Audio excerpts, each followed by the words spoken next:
For context, I'm a college student and I live alone in the city. I'm particularly close to the US-Mexican border, so human trafficking is unfortunately common here, and something I'm very aware of. Last week I decided to make cinnamon rolls. I realized I didn't have any frosting, but it was still 7-something in the evening and kind of light outside, so I didn't feel nervous about running to the store to grab some. I was wearing a t-shirt, baggy sweats, and Crocs. For anyone that doesn't know, there's essentially 2 ways to wear Crocs. The first way with the strap on top of your foot, which is more casual, or the other way with the strap behind your heel, which is more secure. I always wear them with the strap on top of my foot because they're just barely too tight the other way, which makes it uncomfortable. As I was walking down the stairs to the parking garage in my building, I had this thought in my head: you should flip the strap down on your shoes in case you need to run. I immediately thought that was weird because, like I said, I never wear them like that, and why the hell would I need to run? I argued with myself mentally for a minute, but as I got to my car I decided to flip it anyways. In the store's parking garage, there are 3 ways to get into the store: a sliding door with a ramp escalator, usually locked by 6 or 7, an elevator, or exit the garage, walk around the block, and enter the front door. I usually go up the ramp, but since it was locked, I parked near the elevator. I also parked with a few of those big cement poles on my left so no one could park on that side of me and pull me into a car or something. I walked over to the elevator, pushed a button, and all the hairs on my back of my neck stood up. The elevator is really slow, so I had a second to process this and try to figure out why I suddenly felt so panicked. As I was trying to convince myself that I was crazy and there's nothing wrong, I looked to my right and saw a car driving up kind of fast. There were dents and paint chips all over it, and the front right headlight was smashed. The panicked feeling was screaming at me to this point, and right before they stomped behind me, my gut told me I needed to run. I'm decently athletic, but I am not a runner. I don't know what gave me the power to run as fast as I did, but I ran all the way out of the garage and around the block to the front of the store. I could hear their tires screeching to the garage, but I didn't stop or turn around. I was shaking like a leaf by the time I got in, but didn't want to go to my car because whoever that was could obviously follow me home. I saw them fly past the front of the store and finally felt safe. I assumed they were gone. I walked a few laps through the aisles trying to collect myself, grabbed the frosting, and checked out.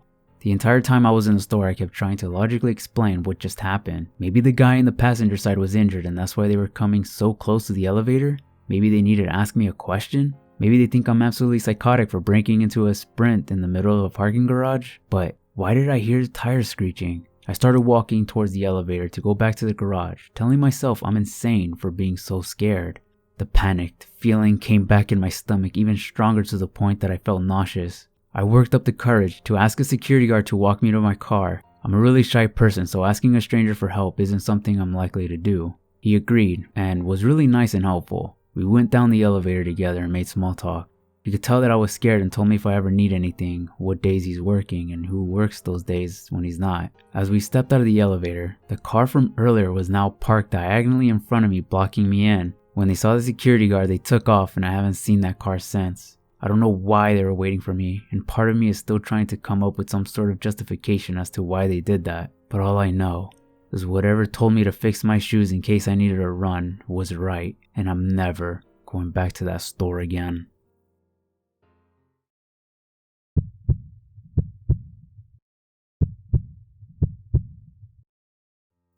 When I was around 21 or 22, I was in a routine of taking my daughter to my parents' apartment before work every day.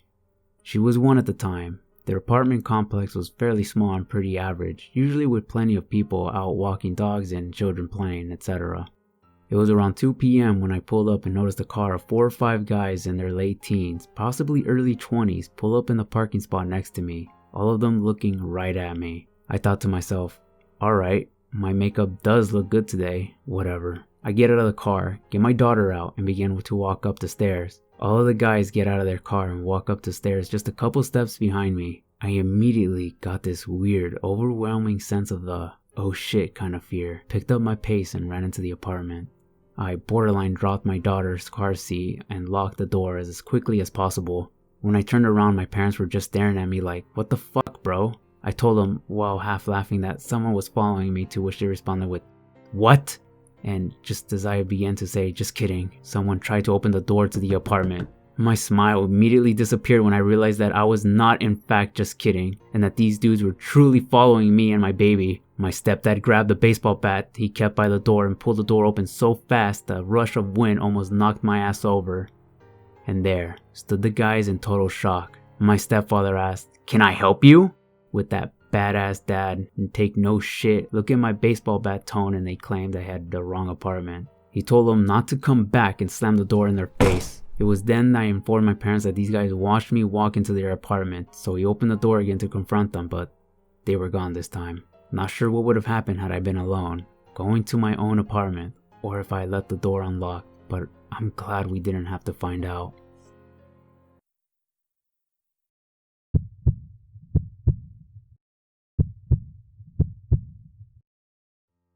This happened about 4 years ago. I was 20 at the time, the first time I met the guy who would become my grocery store stalker. He was standing outside the store collecting money for the Salvation Army Christmas time donations. I'm a fairly friendly person, so I like to say hi to people who work at places I frequently visit to be nice. This guy was a kid around my age, very tall with a mild resemblance to Lurch from the Addams Family. Dark circles, under dark eyes, short black hair, kind of a vacant look in his eyes.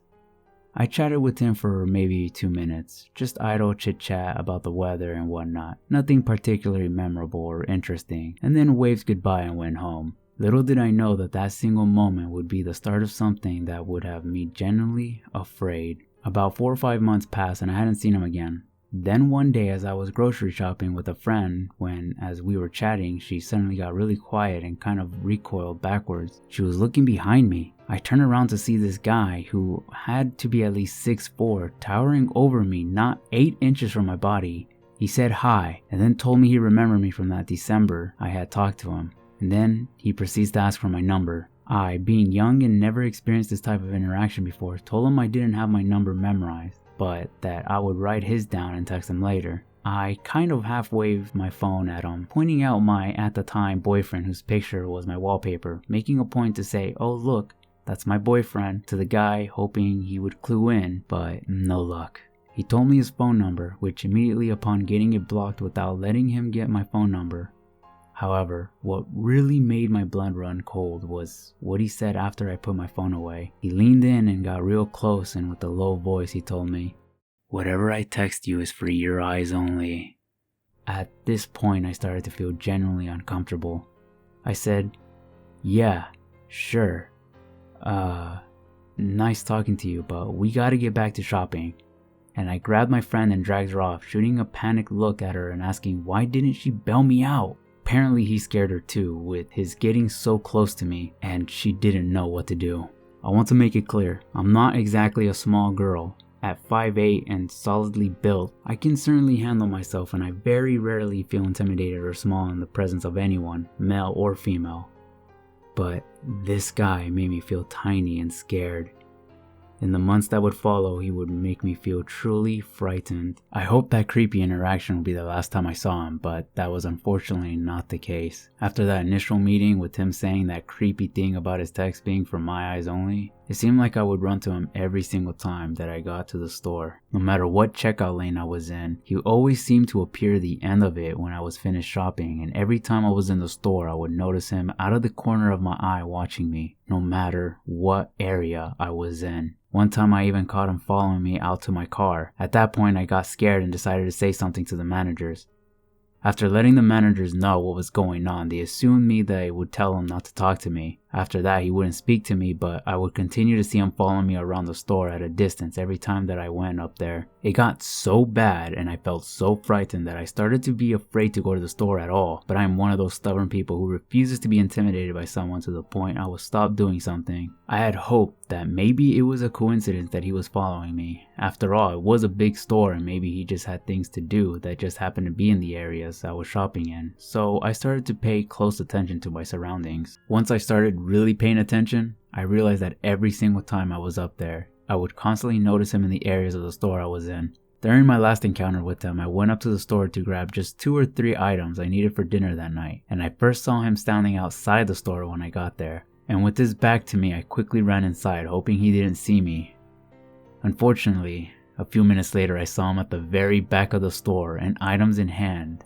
I immediately made a beeline towards the front. As soon as I got near the checkout, I ducked behind one of the shelf displays and watched carefully at the front of the store to see if CC would appear, and he did. I watched as he looked up and down the checkout, and when he didn't see me there, I saw him step outside. At this point, I quickly ran into the nearest open cashier, rang up my items, and stuck my head out the door to look for him. I didn't see him there immediately, so I started trying to make my way back to where I was parked. I had parked a ways away, near the side of the store where a bunch of other small stores and restaurants were lined up, and as I was walking towards my car, I realized I saw him standing by the entrance that I had first entered the store through, and ducked behind a pillar, immediately hoping he didn't see me. I watched carefully from behind the pillar, and as he scanned the parking lot, he obviously couldn't find me.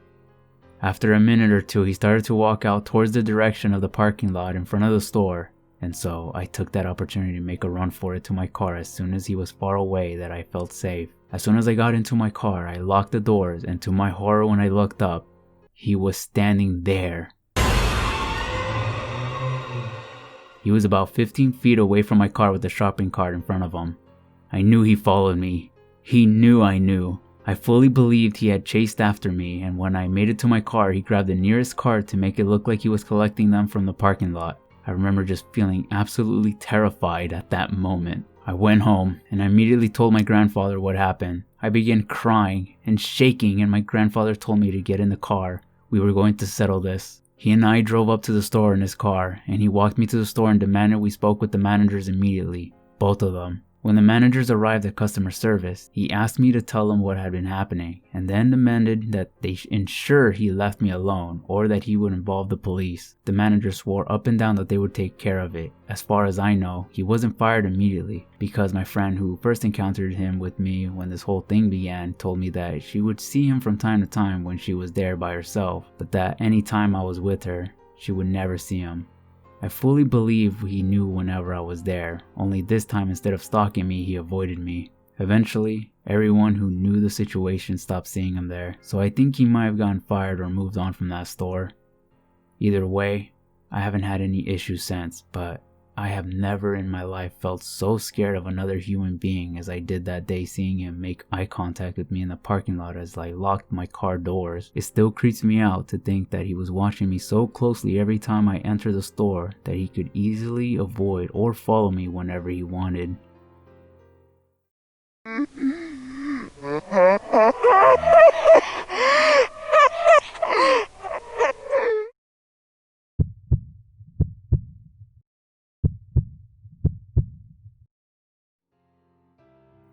When I was a freshman in college in October of 2018, a guy I'll call Ron Jones stalked me. I met Ron through one of our mutual friends, Chris, because they were in a school club together. When I met Ron, I thought he was kind of strange, but he was nice and seemed interesting. He claimed to be Slavic and had an accent to back that up. I just thought that he might seem weird because of cultural difference. I go to school in a rural southern area, and I figured the culture shock between here and wherever he was originally from was a lot to handle. Anyways, we exchanged numbers and texted infrequently for a couple of weeks. On October 3rd of 2018, a friend of mine and I went to a drag show on our campus. We weren't out super late, but it was dark when the show ended and we began walking back to our dorm. I'd been texting Ron a bit during the night because he was unable to get a ticket to the drag show and he wanted to know how it was. At some point in the conversation, I mentioned that I wanted to grab some orange juice on the way back to my dorm. Don't know why I mentioned that to him. I think I was just making conversation. My friend and I stopped in the convenience store near our building so I could get some orange juice, and Ron was already there. He said something about buying the juice for me and I thanked him but declined. He kinda got mad and started to walk away, which was odd to me, but I just let it go. My friend and I walked out of the store and saw that he was standing outside. Our dorm was actually right across from the building the convenience store was in, so he saw us enter the building. My friend and I parted ways and I walked up to my room, which was on the second floor of the building facing the convenience store. I kicked myself for doing this now, but I went to my window, opened it, and yelled down to Ron when I saw that he was still standing there. I apologized for declining his offer to buy the juice for me because I felt like I had been rude. Guilty conscience, I guess. He stood below my window, started to talk to me about random stuff, and at one point he said something that was odd. He was like, "Can I flirt with you?"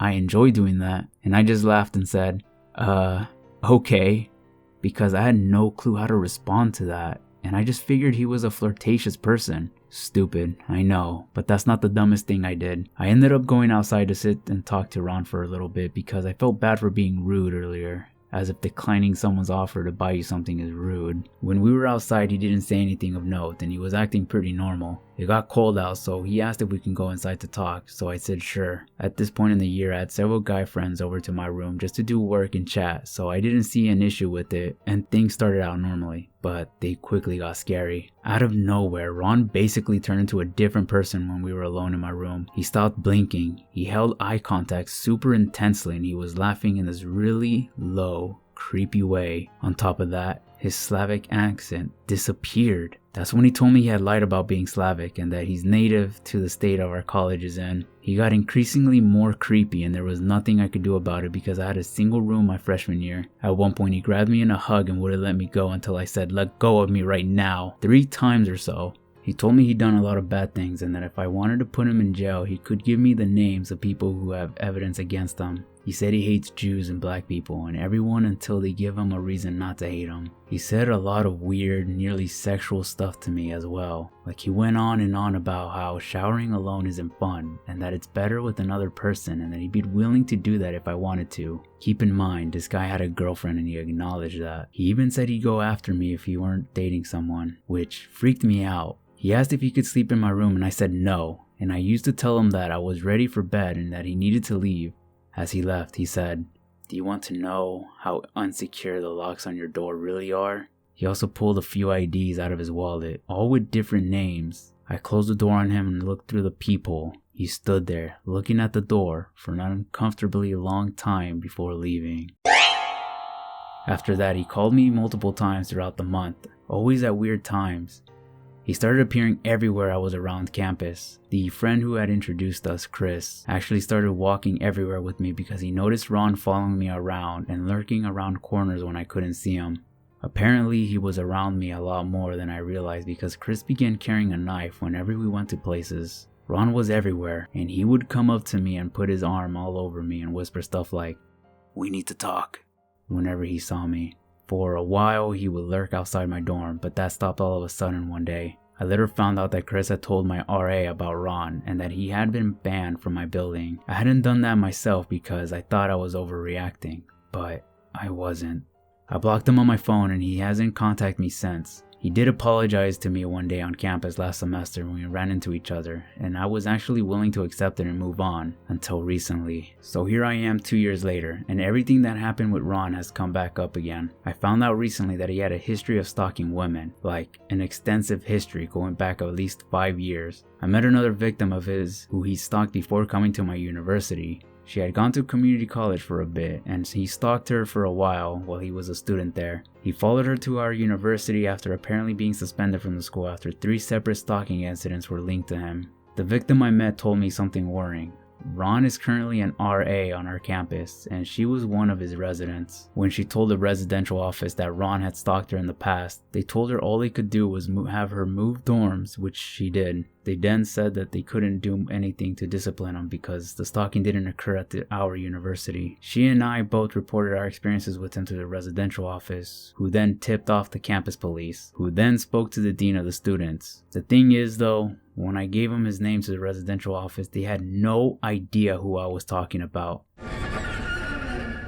He'd given me a fake first and last name, and I had to do a lot of searching to find out what his real name was. I knew he was sketchy when I saw the 4 separate IDs in his wallet, but I didn't think he'd given me a fake name when I met him. After talking to a residential living, I talked to the police. When I talked to the police, they didn't seem to care about what I had to say. Actually, the officer I spoke to talked over me while I was explaining the times he followed me and said that he heard all he needed to hear. I spoke to the dean of students, who asked me some clarifying questions about the police report he'd received. The police had mixed up several details of my story with the stories of other victims. Apparently, more people than just myself and the girl I met had come forward with information about this person. There are even reports that he got physical with 2 separate people before coming to this university. Last week I saw him on campus. He's still an RA, even though multiple women have spoken to higher ups about his behavior. If I hear from him, I'm issuing a no contact order to ensure that he stays away from me. Right now though, that feels like too much of a hassle because we're all going home for a 2-month break due to the pandemic, education anyways. That's kind of it. It's anticlimactic and there's no sense of justice in all of this, but hopefully the stories teaches you to stay on your toes and not to think you're overreacting when someone is being sketchy. Stay safe out there, guys.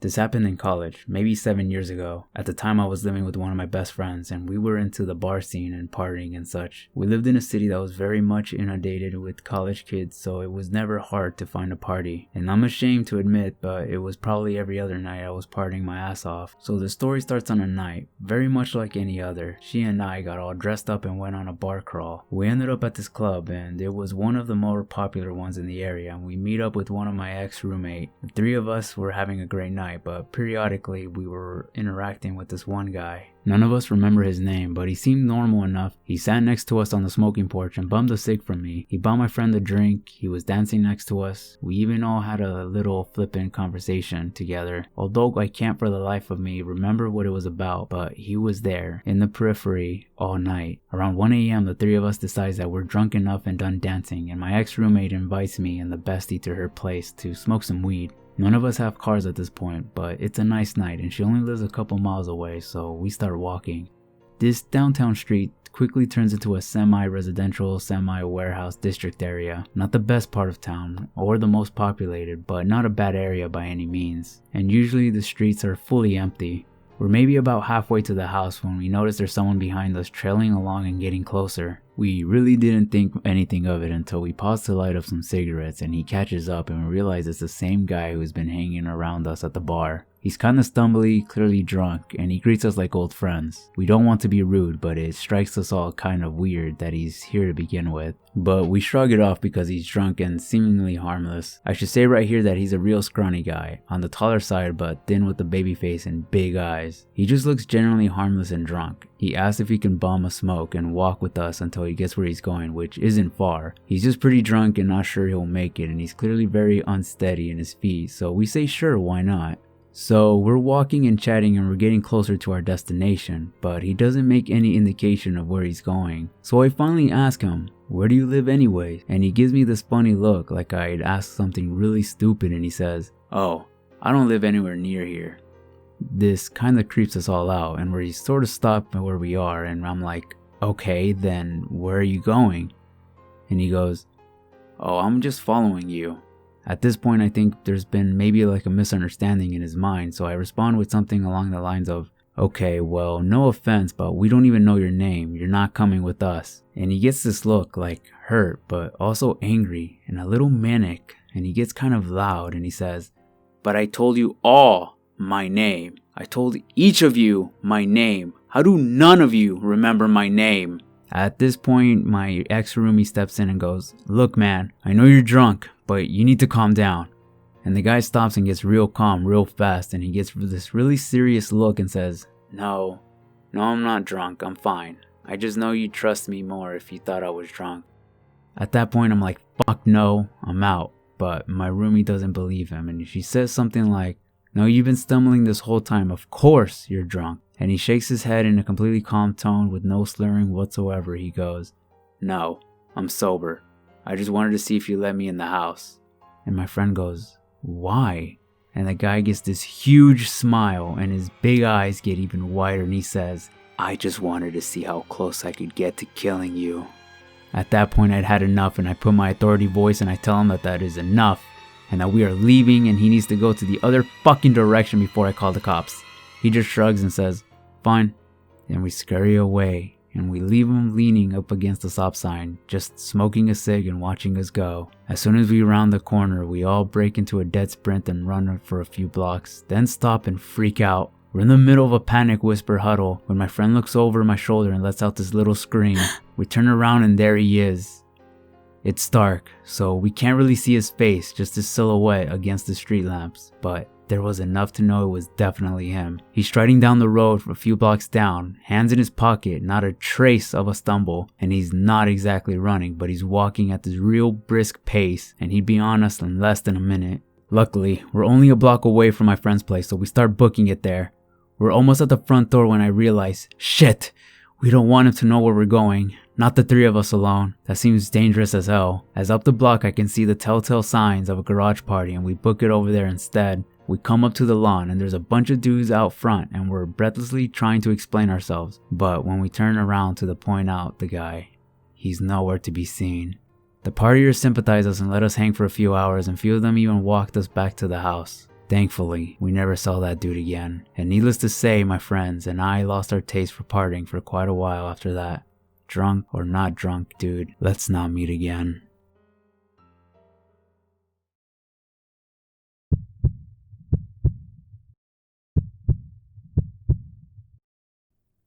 So I lived in a pretty nice area with my husband and some family friends. We lived there for a few years with nothing bad happening around us. It felt like a very safe neighborhood. Now for context, I'm a very short white female and I'm considered disabled even though I look fine, but I could never really beat anyone up since my disability has limited my activity severely. Anyways, this happened about a year before we moved. I had some stories pop up on Facebook about some traffickers that were targeting women and children at a local store that we lived right behind. I was freaked out, so I made it a point to not go to the store without my husband. I still got the news articles about people being followed and grabbed and kidnapped from the store, but I felt pretty safe as long as I didn't go anywhere without my husband. I was going to work one day. I worked about 15 minutes away from our house. It was a call center kinda, out in the middle of nowhere. There was fields every which way. I worked in the afternoon shift and was one of the last people to leave at night. I had to stop and get gas and was a little freaked out because I was scared to go anywhere without my husband, but I wasn't going to make it to work and back home, so I had no choice.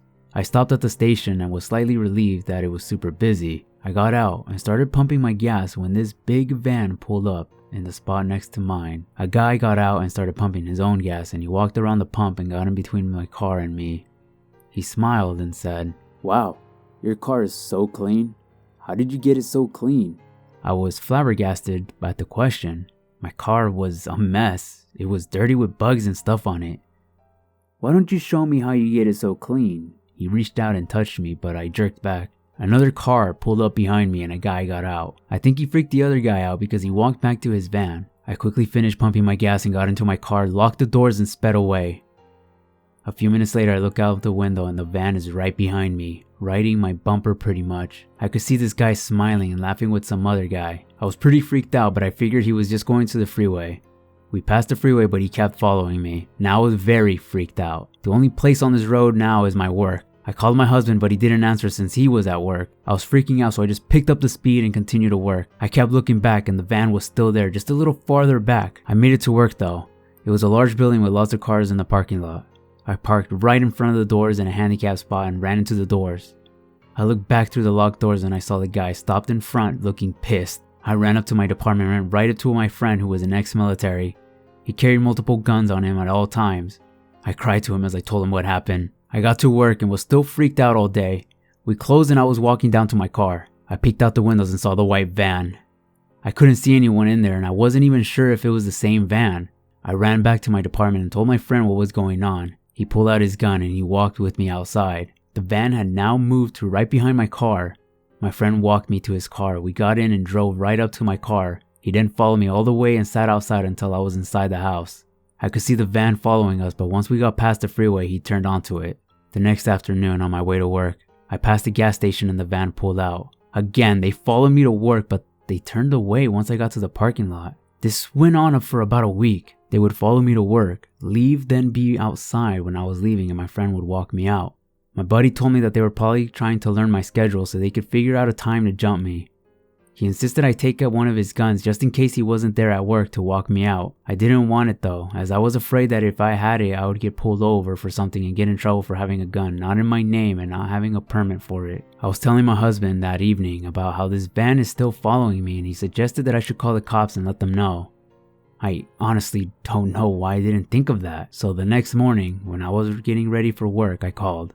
I told him everything and then I left for work. Just like clockwork, the van pulled out of the gas station and started following me. We were on a long stretch of road and there was nothing when I spotted a car parked off to the side of the road. I passed and then the car passed and the lights came on. The van was pulled over.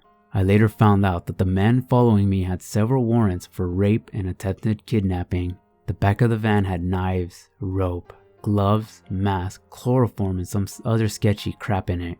The cops believed that I was going to be their next target. When I got to work, my friend wasn't there. He was sick. I'm glad I called the cops that morning because I don't think I would have made it home if he wasn't there to walk me out.